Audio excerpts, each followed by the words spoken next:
Isang mapagpalang umaga sa ating lahat, mga kapatid ko kay Kristo, mula sa The Sweet Rock Morning Devotion. Isang kagalakan na muli tayo ay makapagbulay-bulay sa salita ng Panginoon sa umagang ito. Mga ilang minutong pagbubulay-bulay ng mga salita ng Panginoon upang papurihan at sambahin ang ating Panginoong Hesukristo. Yan. Isang magandang umaga sa ating lahat, mga igsoon. Sa bawat pagmulat natin ng ating mga mata sa bagong araw, isang paalala ang hatid ng Diyos na kahit anuman ang dumating na unos, siya ang ating matatag na sandigan. Sa puno ng pagbabago, kaguluhan at kawalang katiyakan, napakahalagang malaman kung saan tayo nakatayo. Ang The Solid Rock Morning Devotion, ito ay paalala sa atin na ang ating pananampalataya ay dapat nakatayo sa matibay na pundasyon. At iyon ay walang iba kundi si Hesukristo. Tulad ng sinabi na sa Mateo 7:24 hanggang 25, ang bawat nakikinig sa aking mga salita at nagsasagawa nito ay tulad ng isang taong matalino na nagtayo ng bahay sa ibabaw ng bato. Bumuhos man ang ulan, bumaha man at humangin ng malakas, hindi ito gumuho. Ang The Solid Rock ay sumisindulo sa katatagan, sa tiwala at sa katiyakan ng pag-ibig ng Diyos. Kapag ang ating buhay ay itinayo sa Kanya, hindi tayong madaling matinag ng mga problema, tukso o takot. Maaring yumanig ang ating paligid, ngunit nanatiling matatag ang ating pananampalataya sapagkat ang ating pundasyon ay si Hesukristo. Kaya ang ating morning devotion ngayong umaga, mga igsoon, anyayahan natin ang presensya ng Diyos sa ating mga puso. Tayo ay magpasalamat sa Kanya na siya ang ating matibay na bato, ang ating kanlungan, lakas at pag-asa sa bawat araw ng ating buhay. Ang ating pagninilayan ngayong umaga ay matatagpuan sa Lucas, Lucas siyam, kabanata siyam, talatang 49 hanggang 50. Ito po ang sinasabi. At sumagot si Juan at sinabi, Guro, may nakita kaming nagpapalayas ng mga demonyo sa pangalan mo at aming pinagbawalan siya sapagkat siya hindi sumasama sa atin. Datapot sinabi sa kanila ni Jesus, huwag ninyong pagbawalan siya sapagkat ang hindi laban sa inyo ay suma sa inyo. Yan, pinagpala na po tayo sa pagkabasa at pagkarinig ng kanyang mga salita. Tayo po ay manalangin. Ama naming Diyos na makapangyarihan sa lahat, naririto po kami sa harapan mo upang lumalapit at nagpakumbaba na humingi ng kapatawaran sa aming mga nagawang kasalanan.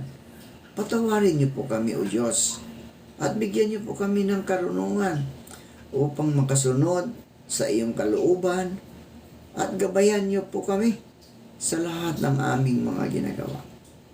Maraming salamat po, Panginoon, sa muli mong paggising sa amin ngayong umaga upang kami ay patuloy sa aming mga gawain sa buhay. Aming mapagmahal na Diyos, lumalapit kami sa iyo ngayon na may pusong puno ng pasasalamat. Salamat po, Panginoong Hesus, sa iyong kabutihan at pagtatanggol sa amin sa gitna ng mga nagdaang bagyo. Sa kabila ng lakas ng hangin, ulan, walang tigil at panganib na aming kinaharap, hindi mo kami pinabayaan. Salamat sa iyong mga kamay na nagprotekta sa amin, mga tahanan sa aming mga mahal sa buhay at sa aming komunidad. Salamat sa lakas ng loob at pag-asa na patuloy mong ibinubuhos sa amin kahit sa gitna ng unos. Tunay nga, Panginoon, na ikaw ang aming kanlungan at matibay na muog sa oras ng kaguluhan. Panginoong Hesus, salamat din sa mga taong ginamit mong kasangkapan upang tumulong sa mga nangangailangan, sa mga kapatid na nag-abot ng tulong, sa mga manggagawa at tagapagligtas, sa mga leader na gumagabay at sa mga pusong nagbigay kahit sa sariling kakulangan. Sa pamagitan nila, nakita namin ang iyong pag-ibig na buhay at kumikilos. Ngayon, O Diyos, kami ay muling nanalangin. Patuloy mo kaming pag-ingatan at gabayan. Palakasin mo ang aming pananampalataya upang sa tuwing darating ang unos sa aming buhay, pisikal man o espiritual, lagi naming maalala na ikaw ang aming sandigan. Turuan mo kaming magpasalamat, hindi lamang sa katahimikan, kundi maging sa mga bagyong aming nalampasan, sapagkat sa bawat pagsubok, mas lalo naming nakikilala ang iyong katapatan. Ito po ang aming taos-pusong pasasalamat at panalangin sa pangalan ni Jesucristo na aming tagapagligtas, aming mapagmahal at mahabaging Diyos. Lumalapit kami sa iyo ngayon na may pusong puno ng pag-asa at pagtitiwala. Ikaw ang dakilang manggagamot, ang pinagmumulan ng kalakasan at kagalingan. Inialay namin sa iyo, Panginoon, ang aming mga igsoon, kapatid, kaibigan at mahal sa buhay na sa kasalukuyang dumaranas ng karamdaman, pisikal man o emosyonal o espiritual. Dalangin namin ang iyong anak na nasa banig ng karamdaman na patuloy na bigyan mo ng kalakasan dahil sa kanilang karamdaman. Hinihiling namin, O Diyos, na ipagkaloob mo sa kanila ang iyong mapagpalang kamay na pag nagpapagaling. Hipuin mo sila ng iyong kapangyarihan at palitan ang kanilang sakit ng kapanatagan, takot ng pag-asa at panghihina ng bagong lakas. Panginoong Hesus, bigyan mo rin ng karunungan at malasakit ang mga doktor, nurse, at lahat ng naglilingkod sa larangan ng pagpapagaling. Naway maging kasangkapan sila ng iyong awa at biyaya. Turuan mo kaming lahat na magtiwala sa iyong kalooban, O Diyos, na sa kabila ng sakit, may pag-asa. Sa gitna ng paghihirap, may layunin, at sa bawat luha may tagumpay na atid ng iyong pag-ibig. Lumalapit kami sa iyo, O Diyos, na may buong pananampalataya na walang imposible sa iyo. Pagalingin mo, Panginoon, ang mga may sakit ayon sa iyong dakilang kabutihan at kalooban. Itinataas din namin ang aming mga igsuon, kaibigan na nasa mga bilangguan. Naway ingatan mo sila, O Diyos, at hipuin mo ang kanilang mga puso upang sila, O Diyos, ay kilalanin ka bilang kanilang Diyos at tagapagligtas. Aming mapagmahal na Ama sa langit, lumalapit kami sa iyo ngayon, dala ang aming mga pasanin at kabigatan sa buhay. Ikaw ang aming sandigan sa oras ng panghihina at tanging sa iyo namin natatagpuan ang tunay na kapahingahan.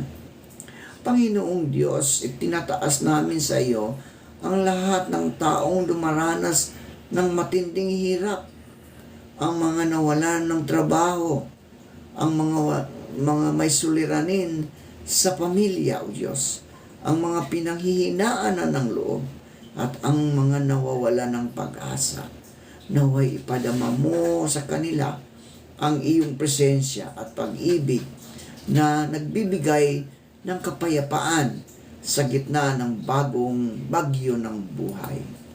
Bigyan mo sila, O Diyos, ng lakas upang magpatuloy ng karunungan, upang makagawa ng tamang desisyon at ng tapang upang harapin ang bawat pagsubok. Turuan mo kaming magtiwala sa iyo kahit hindi namin naunawaan ang lahat ng nangyayari. Panginoong Diyos, paalalahanan mo kami na sa bawat hirap, ikaw ay laging kasama. Hindi mo kami iniiwan, ni pinabayaan man. Sa iyo namin isinusuko ang lahat ng aming alalahanin, sapagkat alam naming ikaw ang nagbibigay ng pag-asa at bagong simula. Salamat, O Diyos, sa iyong katapatan at walang hanggang pagmamahal.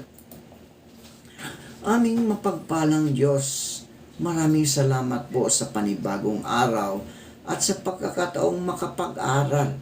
Ipinagkatiwala namin sa iyo ang lahat ng mga estudyante, ang aming mga puso at isipan. Naway bigyan mo kami ng talino, sipag at disiplina upang maunawaan at magamit ng tama ang aming mga natutunan. Panginoong Hesus, tulungan mo kaming maging mabubuting halimbawa sa aming kapwa, maging masunodin sa aming mga guro, at magkaroon ng malasakit sa aming mga kaklase. Sa oras ng pagod, O Diyos, at paghihina, palakasin mo kami. Sa oras ng pagkalito, liwanagan mo ang aming mga isipan. Gamitin mo po kami bilang instrumento ng kabutihan at pag-asa sa aming paaralan at sa aming komunidad. Ang lahat ng ito ay aming dalangin sa pangalan ni Jesus na aming Panginoon. Amen. Amen. Sa buhay pananampalataya, napakadaling mahulog sa espiritu ng eksklusibismo.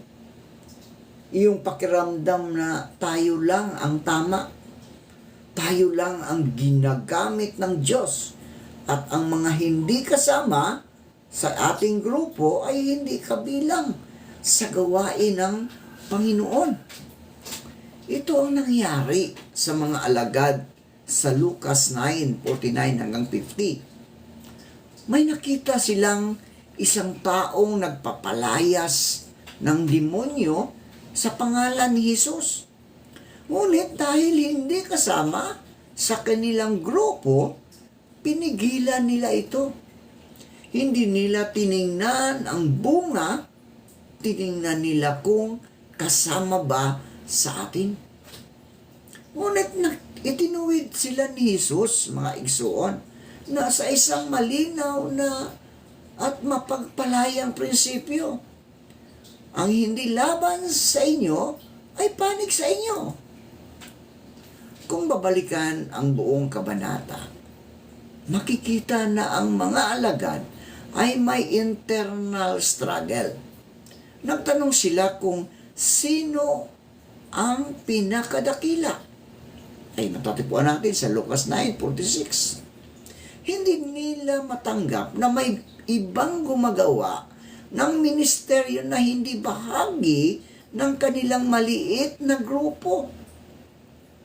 Ang puso nila ay puno ng competition, hindi cooperation. Natural ito sa tao, mga igsoon. Ang pagkagusto na maging sentro, maging espesyal, maging kami lang. Pero sa kaharian ng Diyos, mga igsoon ko, ang misyon ay mas mahalaga kaysa reputasyon. Ang gawain ay mas malawak kaysa isang grupo. hindi pinangalanan ang lalaki. Hindi siya apostol, hindi siya kilala. Marahil isa siyang tahimik na mananampalataya na nakaranas ng kapangyarihan ng pangalan ni Hesukristo. Pero malinaw ang dalawang bagay. Una, ginagawa niya ang gawain ni Kristo. Nagtataboy siya ng demonyo. Ibig sabihin, nakikita ang bunga, kalayaan, kagalingan, pagbabago ng buhay. At ang pangalawa, hindi para sa sarili, hindi para sa ibang Diyos, kundi para kay Kristo. Sa madaling salita, hindi siya kasama sa grupo ng mga alagad, pero kasama siya sa kaharian ng Diyos. Hindi mali ang ginagawa ng lalaki. Hindi rin sinabi ni Juan na ginagawa niya ito ng mali. Bakit nila pinigilan? Sapagkat hindi siya kasama sa atin. Nakakalungkot, pero iyon ang totoo, mga igsoon. Minsan, pinipigilan natin ang mga taong ginagamit ng Diyos hindi dahil mali sila, kundi dahil hindi sila kasama sa atin. Ito ang tinatawag na denominational pride. Denominational pride. Ito ang tinatawag na ministry competition. No? Ministry competition. Ito ang tinatawag na spiritual jealousy. Fear of losing evidence and desire to be seen as special. Pero sinabi ni Jesus, mali ang ganitong pag-iisip. Ito ang prinsipyo ng kaharian ng Diyos. Kung ang isang tao ay gumagawa para sa liwanag, hindi siya kaaway. Hindi niya kailangan na nasa ating grupo, sa ating denominasyon o sa ating iglesia para maging kasangkapan ng Diyos. Hindi niya kailangang nasa ating tradisyon para maipakita ang bunga ng Espiritu. Hindi niya kailangang kilala o tanyag upang maglingkod sa pangalan ni Hesukristo. Ito ang sinasabi ng Panginoon. Huwag ninyong ipagbawal ang kabutihan. Huwag ninyong pigilan ang taong ginagamit ko. Ang kaharian ko ay mas malawak kaysa iyong iniisip. Ito ngayon ang mahalagang aral para sa ating panahon, mga igsoon ko. Ang kaharian ng Diyos ay hindi pag-aari ng isang grupo o isang iglesia o isang simbahan. Hindi lang isang denominasyon, isang simbahan o isang ministeryo ang eksklusibo sa gawain ng Panginoon. Iyon ang malinaw. Diyos ang nagmamay-ari ng kanyang kaharian. Hindi tayo, mga igsoon. Hindi tayo. Ang ebidensya ng tunay na paglilingkod ay bunga. Bunga, mga igsoon. Hindi badge ng membership. O membro ako ng ganitong iglesia. Hindi. Kung nagpapalayas siya ng demonyo sa pangalan ni Jesus, may bunga. May bunga, may pagbabago. May buhay na napapalaya. Ang Diyos mismo, kaibigan, ang Diyos mismo ang kumikilos.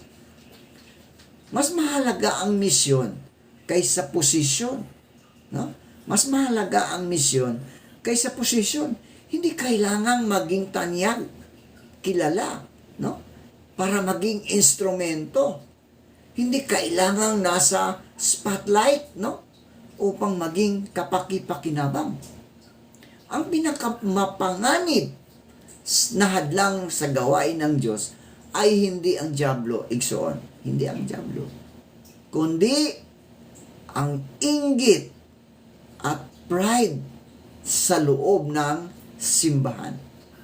Maaring tayo mismo ang humahadlang sa mga taong ginagamit ng Panginoon dahil lang hindi sila galing sa atin. Ang mensahe ni Jesus, mga igsoon ko, ay paanyaya sa mas malaking pananaw. Kung siya ay gumagawa para sa kabutihan sa pangalan ko, kakamping niyo siya. Ang tanong ngayon ay, tayo ba ay nagiging dahilan sa pagpalawak ng kaharian o pagliit nito? Tayo ba ay nagiging tulay ng misyon o harang ng misyon?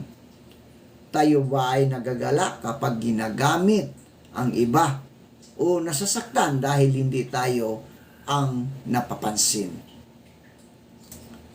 Naway palawakin ng Diyos ang ating mga puso upang makita natin na ang kanyang gawain ay mas malawak, mas malalim at mas dakila kaysa anumang grupo, anumang simbahan kinabibilangan natin. At sa huli, ang mahalaga ay hindi kung sino ang kasama sa ating grupo, kundi kung sino ang nasa pangalan ni Jesus gumagawa para sa kanyang kaluwalhatian. Manalangin tayo. Panginoong Hesus, salamat dahil ikaw ay Diyos na lumalapit sa amin. Hindi mo kami iniiwan sa aming mga sakit at paghihirap. Hawakan mo kami, Panginoon, at itindig muli. Gamitin mo ang aming lakas, buhay at oras upang maglingkod sa iyo at sa aming kapwa. Nawa sa bawat tahanan namin ay madama ang iyong kagalingan at kapayapaan. Panginoong Hesus, pagpalain mo po ang lahat ng nakikinig at isinasabuhay ang iyong mga salita. Ilayo mo sila sa anumang kapahamakan. Bagkus, proteksyonan mo sila.